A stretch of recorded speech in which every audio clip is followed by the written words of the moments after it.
Ireland did end up with the bonus point victory. Mike Ruddock is here with me. You watched that in studio with us. Not the prettiest game we've ever seen, though, from an Irish rugby team. No, Joe Smith said before the game he'd like to see plenty of cohesion and flow with his team, but unfortunately he didn't get that. A lot of turnovers, some missed lineouts, ill-discipline first half, penalties against Ireland, put them under pressure. Even though they scored a couple of tries relatively early on, the game was very disjointed. It gave the Italians a chance to get hold of the football, apply some pressure, and in fact score some tries of their own. So suddenly at half-time it was game on.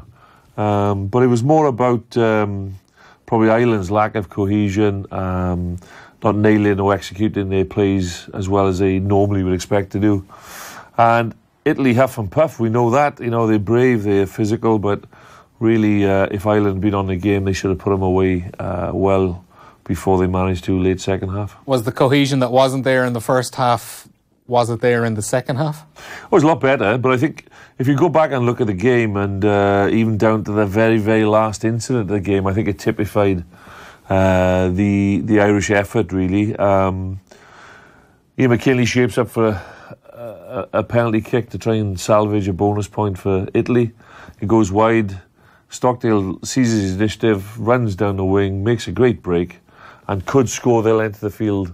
Tries, got inside support, the ball goes to the ground, knock on, opportunity gone. You know, the All Blacks would have scored that try. Wales at the moment would have scored that try on the counter. Probably last year or last season, Ireland would have scored that try. They're just not quite on the money for whatever reason. Those little passes, that little bit of understanding, that slickness is not there. Is it possibly just the way the fixture games have fallen, that they had those first two games that were relatively scrappy, and then the break against Italy, it probably just even killed that little bit of momentum out of the Scotland game even? No, I don't think you can look at the run of the games. You know, it's international rugby, it's test match as they say. So every game is a test in its own right, and you've got to front up. You know, whether you're home or away, whether it's raining, whether it's the sun is blaring down on your back. You know, you've got to perform. And you know, in hindsight, if we're honest, we've probably, you know, Ireland probably made England look even better than they are. Don't get me wrong; they've been a fantastic team so far this tournament, but of course there'll be a lot of sore heads in Wales, in Cardiff in particular this morning. Certainly were, I would say. Celebrating a great win. And you know, Wales dug in, they managed to stay with the intensity that England brought, they managed to stay with the physicality that England brought, and took some opportunities really well. And Ireland weren't quite on the intensity level in that first game, and probably made England look even better than they are.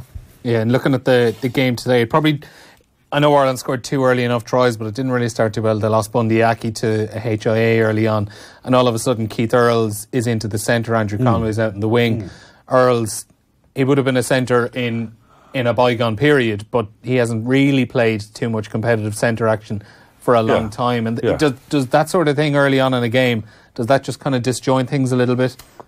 I don't think so much with the backs. I think, you know, obviously what we saw was you know, a couple of changes in the front row. Both really good players, but again, you know, you've had a pretty sort of stable front row selection for a while. Suddenly you got two changes out of three in the front row. You've got a new second row combination, really.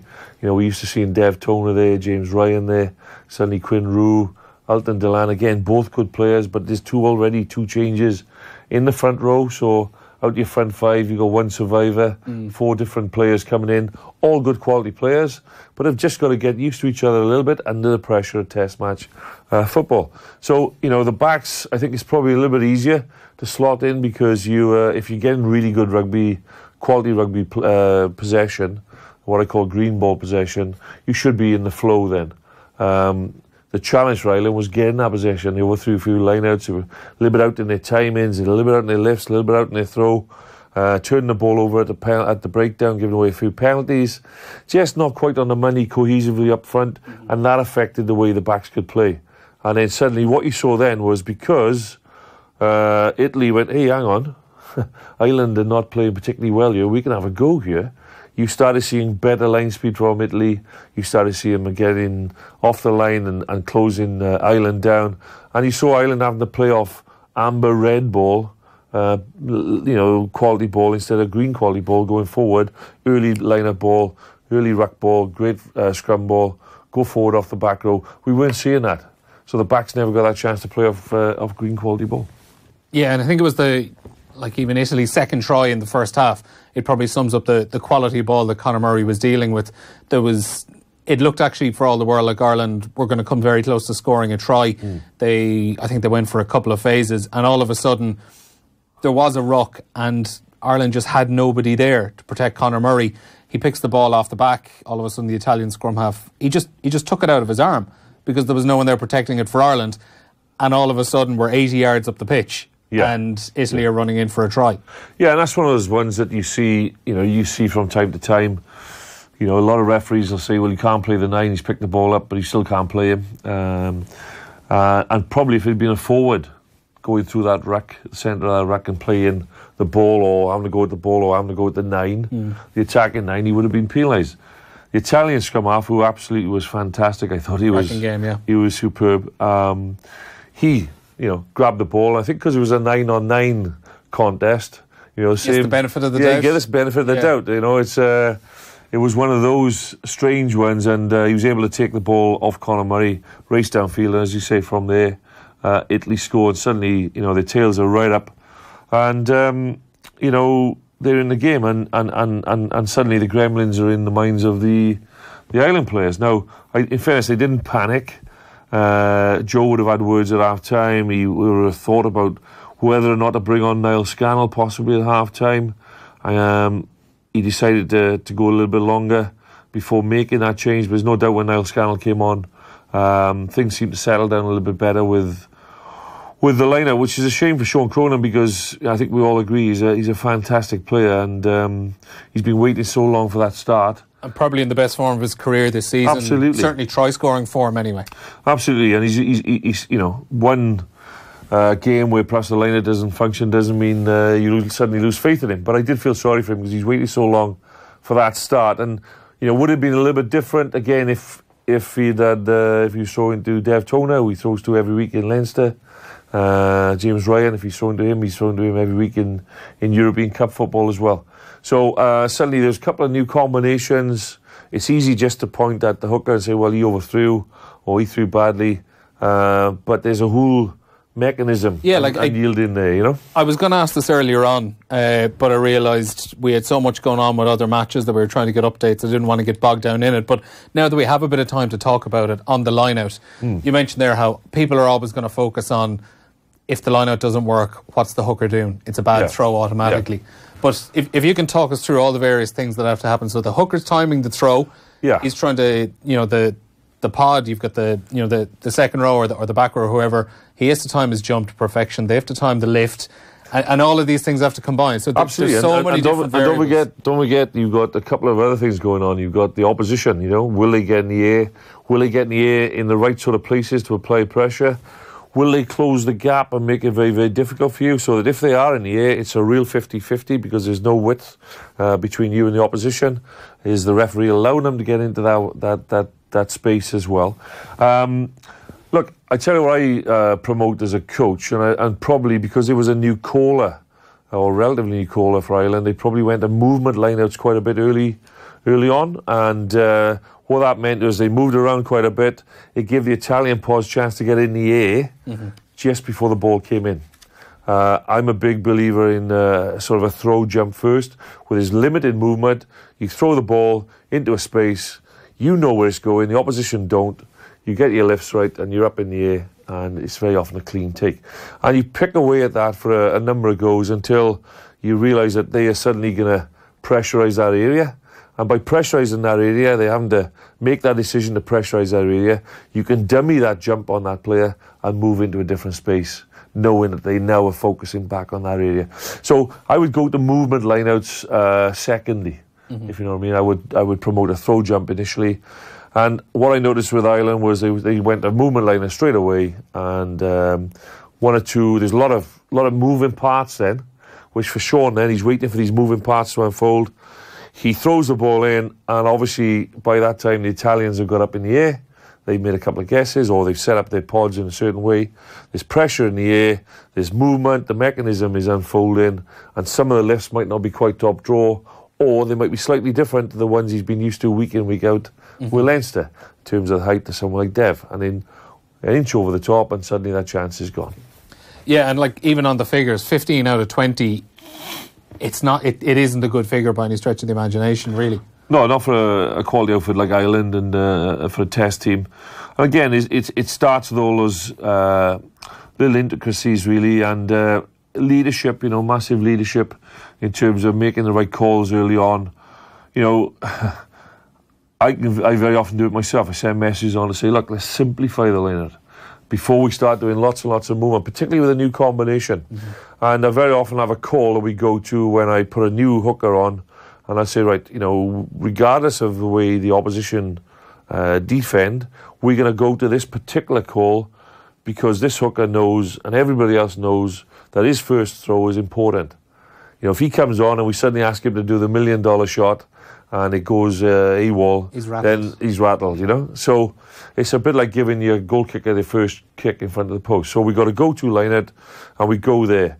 If we lose one or two line-outs that, we would have been expected to win, and suddenly there's a little bit of a rattle going on with the line-out, we'll have a go-to line-out that we all know, and we'll back 100% that we can win. And that comes with experience in a few failures. That comes with understanding that it is a very dynamic situation, and obviously then it comes with empathy as well for your hooker to say, well, let's not hang him out to dry here with some really tough calls. Let's get him in the game with a couple of nice easy ones first, and then we'll try a lot more movement and more intricate sort of calls. You mentioned goal kicking there, and I only kind of caught glances every now and again at the second half. I did notice, though, Conor Murray converted his own try early in the midway through the second half. Was Johnny Sexton, did he look like he was carrying an injury at any stage? He had been given some medical treatment. I think it was just bumps and bruises. As ever, Johnny's taking the ball to the line. He's really asking questions of the defence. He's making his passes at the last second to bring people onto him, to open little gaps up for people to go through, and he's taking shots then, So, he probably felt, look, I'm getting a little bit tired. I've had a few collisions as well. Yeah. Not always on my terms. I've taken a few bumps and bruises. Let's hand the kicking duties over to Conor. Obviously, Conor must be very, very confident with that, so he's gone into bat and he's absolutely nailed him. And again, it goes back to, I remember when I coached Wales and we beat England in the first game of the Six Nations. Gavin Henson steps up. Huge kick. Yeah. Now, Stephen Jones had been kicking all game, but of course he was getting tired. He'd taken a few shots. You could see that his punting length was suddenly not what it was in the first half. Gavin came up. Of course, he was very, very confident, as we could see on the field, and offered his services. And it was a kick that obviously we'll always remember. But it's a bit like what we saw with Johnny then. And again, great leadership. He knew he had a guy there who could nail those kicks. Yeah. Under pressure, fit by the Conor Murray, he comes up and does it. Jack Carty did get on towards the last 5-6 minutes, which was great for him, because we were wondering, we'd kind of set it off air as that game was very close heading into the last 15 minutes or so. It would be an absolute shame if Jack Carty had worked his way all the way through here and he'd got his chance after Joey Carberry had pulled up injured earlier in the week. It would have been an absolute shame had he not got on to experience even a few minutes of Test rugby. Yeah, look, the plan beforehand, Joe Smith would have gone through his substitution plan, as we all do, and did at that level. You've got a plan in your place. You say, right, okay, I'm going to change the props on 55 or 60. I'm going to bring Jack Carty on at 55 or 60, for example. By then we should be 20 points, 25 points up against Italy. And of course, it all went out the window. The plan wasn't the way Joe wanted it to unfold. And of course, his priorities were to get that forward pack winning the ball again, as we said. So Henderson comes on, Niall Scannell comes on, offer, a lot of physicality, leadership and accuracy, bring on two other props, and then his changes in a couple of other positions. So Jack, unfortunately, had to wait. The plan didn't unfold the way it was meant to unfold. So Joe wouldn't really have learned too much about him in that situation other than in the training situation, but he was deserving of his cap, and I'm very pleased for him. I coached him a little bit in the under-20s 5-6 years ago, and he was a smashing lad, very instinctive player, like an opportunist player as well, and he's really learnt, I think, now to run the show and to run systems as well. So a nice blend to the way he plays. The many other that's current crop that you would have had? I'm sure you would have had a few. Oh, I would have had loads of those guys. Niall Scannell was my captain at one time. Ty Furlong. Ian Henderson was me. Elton Delan was in my squad, but actually never got captain under 20s. In the backs, Chris Fowler would have been with me as well. Yeah, so there's quite a few, and of course there's loads of guys in the squad that weren't on today's team. Jody Murphy would have been in my under 20s as well. So yeah, a lot of those guys came through 20s. So it just shows how valuable that age grade is, really. And they're going well at the moment as well, on course for a Grand Slam potentially. Fantastic, 3 wins so far. You mentioned Chris Farrell there as well. He got through today. It seems to be unscathed anyway after couple of games with injury worries when he came back from Munster there last week, but that's 2 Irish starts in a row for him now. We don't know what the status is on Gary Ringrose for the next game against France. Bundy Aki went off today. Is there a big chance now for Chris Farrell to keep that place in the centre for the game against France? And who knows, maybe after that put the likes of Aki or Robbie Henshaw under a bit of pressure? Yeah, absolutely. I mean, look, he did take a knock today. I did notice he got some medical treatment. A bit of a stinger, so I'm sure he'll be fine. But look, again, he's a quality act. Big, strong man, you know. And he's using good feet. And he was it was one of his breaks early on that led to a try as well. You know, so by Quinn Roux. So he's on fire at the moment, playing well. And you can see his body language is really growing in confidence. I fully expect Gary Ringrose to be back. I would have thought the medics would really have, and the conditioners would really have worked hard to get him back in the running. But having said that, with a 6-day turnaround from France to Wales, if there's any tightness or reaction to that hamstring, then obviously Chris would be a fantastic option either way. Any other players that stood out for you this afternoon, from a positive point of view at least?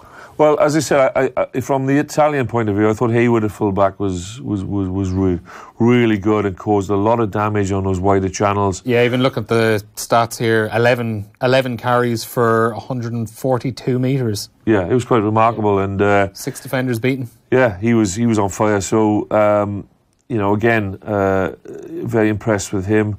I thought the Italian number 9, don't ask me to pronounce his name, but he was fantastic, and a one-man Tebaldi, yeah, a one-man army really in terms of he was making tackles, he's running, he was asking questions, passing, kicking, even ripping the ball, as we said, off Conor Murray.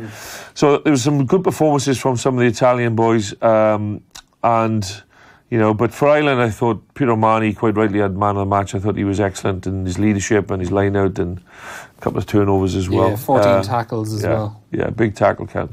I thought that as ever, Ty Furlong, of course, got through a huge amount of work, and as ever, scrum is very, very strongly. Henderson was big when he came on second half, and Sean O'Brien was probably a little bit quieter than we would have thought he might have been. But again, going back to you know, the front 5 changes I mentioned earlier, just that lack of cohesion meant the back row couldn't run onto the ball in the way.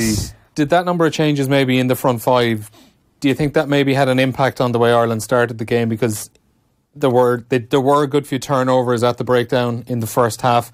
Italy, from what I could see anyway, I was trying to watch 2 games at once, but they were very much getting in their faces, and they were just making things very messy for Ireland. Was there just maybe a lack of cohesion? Yeah, that's exactly what it was. You know, as I said, individually, all very good players, but from memory, Ireland had a line out very early on, so 5 minutes in, they overthrew 5 metres out.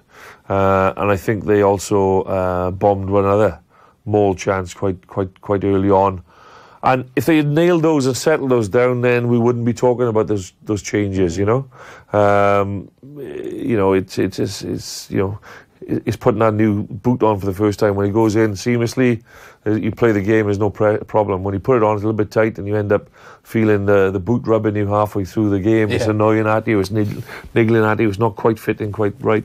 It's that sort of scenario, you know. It's only a matter of small margins, really. Yeah. Looking ahead, 2 rounds to go for Ireland. It's going to be France and then Wales, and what we think at this stage might be Ireland trying to stop Wales winning a Grand Slam. Wales still have to get past Scotland before we get to that, though, in Cardiff. But speaking as a Welshman, you would have coached Wales 2005. We briefly mentioned it earlier on when you spoke about that Gavin Henson kick when you beat England. It was Ireland in Cardiff on the final day when you won the Grand Slam that year. And from my memory, blew Ireland out the gate, was it? Yeah, well, don't forget we didn't... Certainly felt like that anyway, if I remember watching Absolutely. it. But don't forget, in our first game, we didn't just beat England, we absolutely hammered them. 11-9. I didn't want to correct you for a second there. But that one, I do remember... that was good enough for the boys in Wales to celebrate that one. But, it's the usual sort of catchphrase, really, and cliche, but you get momentum, you get confidence, you get momentum. Just a little bit of momentum and confidence that Ireland are probably lacking at the moment and have just lost. They can get back on track, but they'll need a big game against France, of course.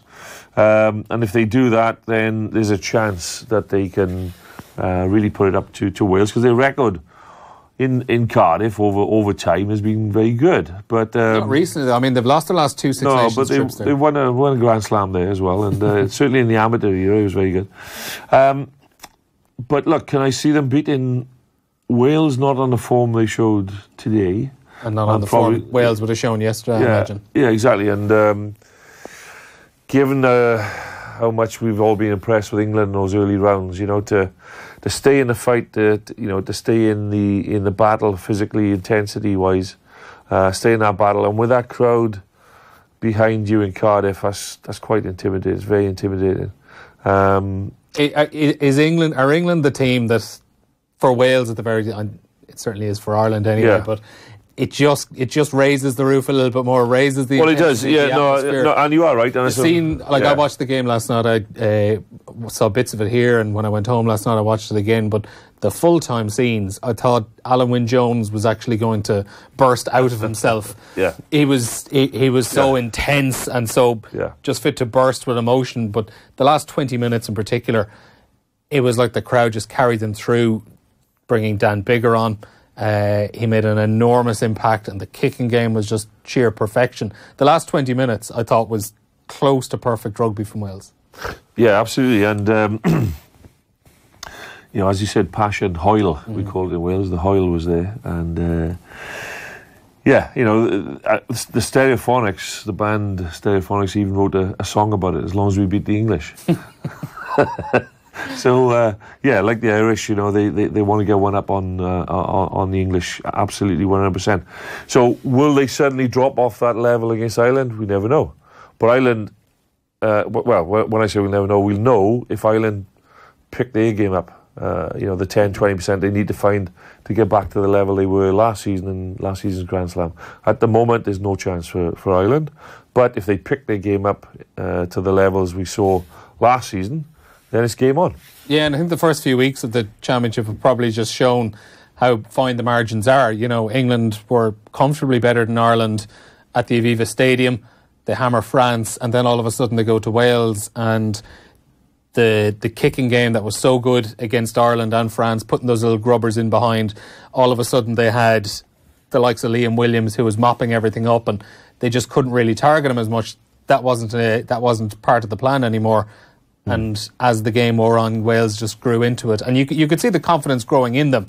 I don't know what your thoughts would have been on Gareth Anscombe starting over Dan Biggar to begin with, but it did look like it worked anyway from Warren Gatland's point of view. Well, did it work? They were losing at half-time, and, he might have been scratching his head there. Look, I think Dan Biggar would have started, but he was definitely carrying an injury. He went off for Northampton, I think, the week before, after 10-15 minutes with some sort of medial or ligament strain in the knee. So I think Gatland, was hoping that the game would pan out the way it did, that they were in touch and that he could get a big 25 minutes out of Dan Biggar, and then he would unleash him to win the game. And I think that's it happened, it executed to perfection for Warren Gatland. And again, as you said, the crowd carrying their team to a famous victory. The reaction of the Welsh players, Alan Wynne-Jones. I played rugby with his father. He was my solicitor, believe it or not. He was a very passionate man. And Alan Wynne, he's such a leader now. You know, he really is. He's a colossus there for Wales, in the same vein that Paul O'Connell was for Ireland. You know, and you know, he certainly you know, would make sure that our Welsh team would be right up for that game. But of course, he'll be making sure now they'll be very professional and right up for the Ireland game as well, and really don't drop the standard. So it'll be tough for Ireland. So final predictions, if you're to call it, Wales for the Six Nations title and a Grand Slam? Well, I think Wales will win the Grand Slam. I think they'll beat Ireland. And I think there is a bit of a dilemma here for Joe. I think Joe, if he's done so brilliantly for Ireland for so long now, and the World Cup is on the horizon. He won a Grand Slam last year. He's won 3 Six Nations. I think he's been blood in his squad and looking at different combinations. I think to a certain degree you may as well continue doing that, really. Mm-hmm. Okay, what if we don't win the championships? Not the end of the world. This year is about the World Cup for Ireland, I think, you know. So the likes of Jack Carty and those guys getting a little bit of game time and perhaps being seen again off the bench against France, for example, perhaps could be what's needed in this particular season. Okay, Mike, thanks for stopping by and talking to us. Best of luck for Wales for the rest of the campaign, and best of luck to you with Lansdowne as well for the rest of the AIL season. Unfortunate day for you yesterday, but hopefully you might bounce back. Cut.